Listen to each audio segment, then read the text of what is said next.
Welcome back, everybody. I'm here at the beautiful QVB, the Queen Victoria building in Sydney, and we're actually looking at product ideas. I'm on my iPad. I bring this with me everywhere that I go because basically constantly I'm always looking for ideas. I'm always testing new product ideas.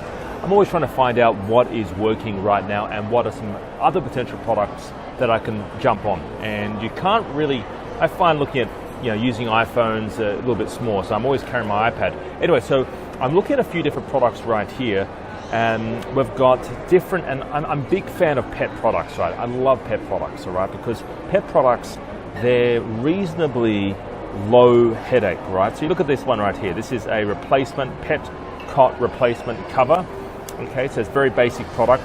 Your first products you should jump on, it should be very basic. It should not be this hair eraser handheld vacuum, right? It's too complex, right? If something breaks in the product, how the heck are you going to know how to fix it? So if you don't know how to fix it, don't jump on that product as your first product, right? Your first product should ideally be a lot simpler, okay? A very simple product. It's still got to be profitable, but it should be simple, all right? Simple, low cost, low weight, very small in terms of size and diameter, okay? You've got doggy gates. They're pretty popular right now. This is a unique product, right? It sells for 26 bucks. It's a pet product, easy window mount kitty seal, which is quite interesting. Okay, you got more gates right here. And what else we got here? Doggy doors. They're always quite popular because guess what? People are always needing doggy doors. I like pet products because they are very low entry, like they're not baby products, so you're not doing car seats. If you do safety car seats, guess what? If something happens or the car seat fails, then you are potentially liable. Whereas pet products, it's very low risk, okay? Not much can happen, all right?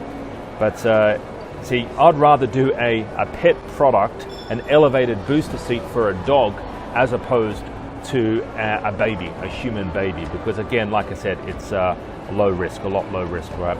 So guys, overall pet products are pretty good because frankly, they're easy to get into, they're non-seasonal, people are adopting pets left, right and center. It's not just during February or March every year, it's January all the way to December. People are always adopting dogs and cats and pets.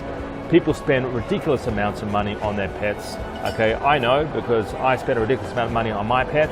And basically, there's so much out there. There's literally so many new products coming out on the market. If you look at some of the innovative niches out there like camping, what new has come out in the camping niche, right? Or the hunting niche, or the fishing niche, right? A fishing rod is a fishing rod. Yeah, there might be better models, but it's a fishing rod. Not much has changed. Whereas this new product, this booster seat right here, all right, that's a product that's only sort of been out in the last like 6 months, right? And you see other products out here, they're reasonably new, right? You've got eliminate bad breath and prevent oral disease in dogs, right? That's a brand, I've never seen that product before, right? So there are so many new products coming into market. With pet products, it's a very good niche, it's a very busy niche with innovation. Hope you enjoyed today's video. If you want to find out more information, guys, check out below and click the link below, or alternatively, give us a call in the office, 02-8003-7534. I would love to help you. I'm in Sydney right now. I'm actually doing a free event next Saturday, all right? We've actually only got a few seats left. If you want to join me for this free event, it's a 3-hour product masterclass, and it's for anyone really looking to get something started on Amazon. I would love to see you there. Have a great day. Bye-bye for now. See you later.